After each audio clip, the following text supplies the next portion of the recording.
सोलंकीपुर गांव में महेश अपनी पत्नी शीतल और अपनी इकलौती बेटी आलिया के साथ एक छोटी सी झोपड़ी में रहता था।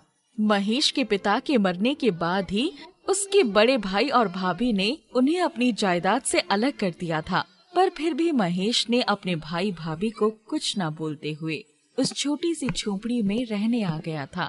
उनकी बेटी आलिया अब बड़ी हो चुकी थी। आलिया के लिए उसकी पिता महेश ने अपनी बेटी के योग्य वर ढूंढ लिया था। शीतल, एक खुशखबरी है। हमारी बेटी आलिया के लिए एक अच्छा रिश्ता आया है। मैं चाहता हूँ कि मेरी बेटी की शादी अच्छे घराने में हो जाए। बस मैं तो फिर गंगा नहा लूं। पापा, मैंने आपसे कितनी बार बोला है कि मुझे अभी शादी नहीं करनी।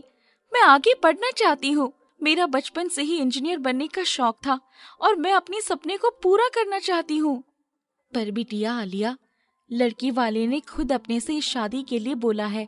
लड़की वाले तुम्हें पसंद करते हैं और फिर न जाने दूसरे रिश्ता इससे अच्छा हो या ना हो, क्या पता।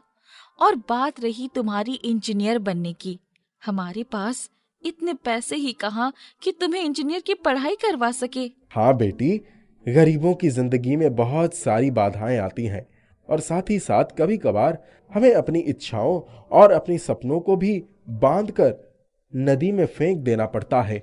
आलिया अपने माता पिता की बात सुनकर दुखी हो गई और दबे मन से शादी के लिए हाँ करके अपने कमरे में भागती हुई चली गई।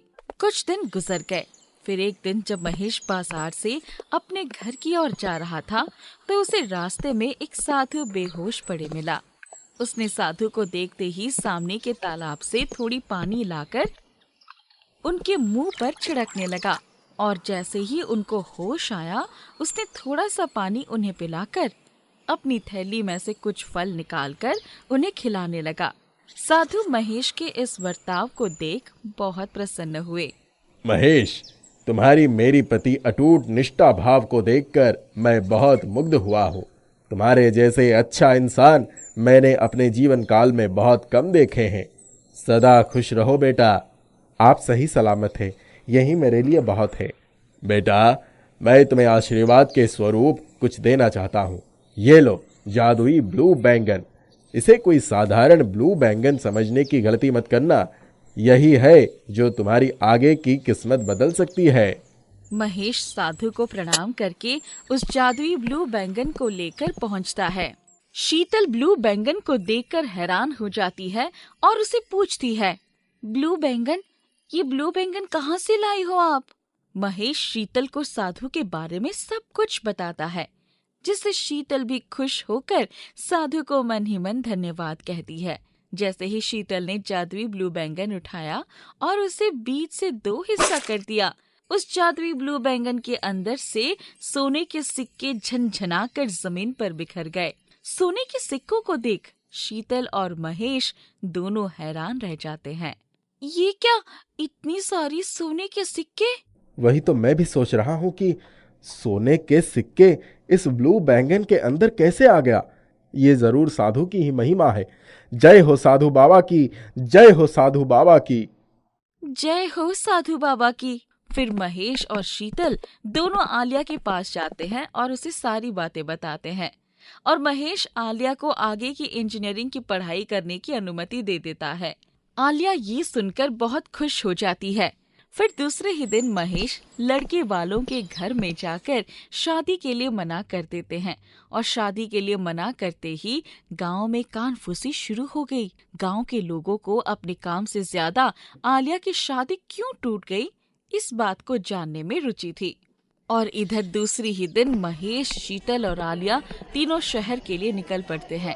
शहर में जाकर महेश अपनी बेटी आलिया को एक इंजीनियरिंग कॉलेज में एडमिशन करवाता है और फिर वही के पास में एक गर्ल्स हॉस्टल में जाता है।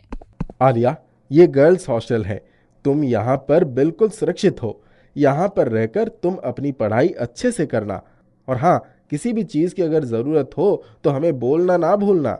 जरूर पापा, आपने मेरे लिए इतना कुछ किया। बेटी आलिया, मैंने तो तुम्हारे लिए कुछ भी नहीं किया है। जो भी किया सब कुछ साधु बाबा की कृपा है। उन्होंने अपने चमत्कार से हमारे दुखों के दिन को सुख में बदल दिए।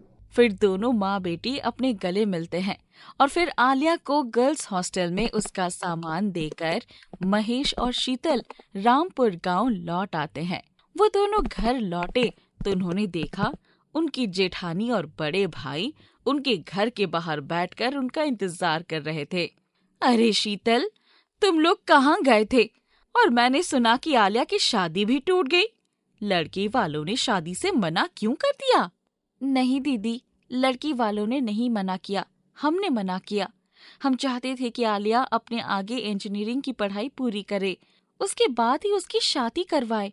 इसलिए आलिया के पापा सुबह सुबह लड़की वालों के घर में जाकर मना कर दिया। पर इंजीनियरिंग की पढ़ाई में तो बहुत खर्चा होगा, इतने सारे पैसे तुम कहाँ से भरोगे? भगवान की कृपा से जब अब तक सब कुछ ठीक रहा, मुझे यकीन है कि आगे भी सब कुछ ठीक ही होगा। महेश की ये बात सुन उसके बड़े भाई और भाभी को कुछ समझ नहीं आया, पर अचानक महेश की चाल ढाल बदलते देख उनके मन में शक का बीज उग गया था।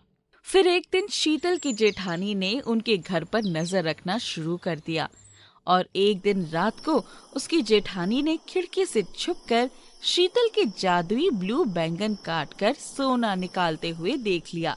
ये देखते ही चंपा हैरान हो गई और अगले दिन शीतल के बगीचे से एक जादुई ब्लू बैंगन चोरी करके उनके घर ले जाती है। जैसे ही चंपा ने जादुई ब्लू बैंगन काटा, आधा जादुई ब्लू बैंगन उसकी मुंह पर चिपक गया। वो उस जादुई ब्लू बैंगन को छुड़ाने की बहुत कोशिश करती रही, पर वो हिलने का नाम ही नहीं ले रहा था। जेठानी जोर जोर से चिल्लाने लगी। शीतल अपनी जेठानी के चिल्लाने की आवाज सुनकर भागकर उसके घर जाती है। शीतल उसकी जेठानी के मुंह पर जादुई ब्लू बैंगन चिपका हुआ देख हैरान हो जाती है और फट से भागकर जादुई ब्लू बैंगन को जैसे ही हाथ लगाती है, वो जादुई ब्लू बैंगन धड़ाम से नीचे जमीन पर गिर जाता है। उसकी जेठानी को अपनी गलती का एहसास हो चुका था। वो रोती हुई कहती है, शीतल, मुझे माफ कर दो, मुझे मेरी गलती का सजा मिल गई। मैंने चोरी छुपे तुम्हें एक जादुई ब्लू बैंगन से सोना निकालते हुए देख लिया था और मेरे मन में लालच आ गया। मुझे माफ कर दो शीतल बहन। कोई नहीं दीदी, आप मुझसे बड़ी है, आप मुझसे माफी मत मांगिए। आपको जादुई ब्लू बैंगन चाहिए था तो आप मुझसे कह देते, मैं आपके घर जादुई ब्लू बैंगन लेकर आ जाती।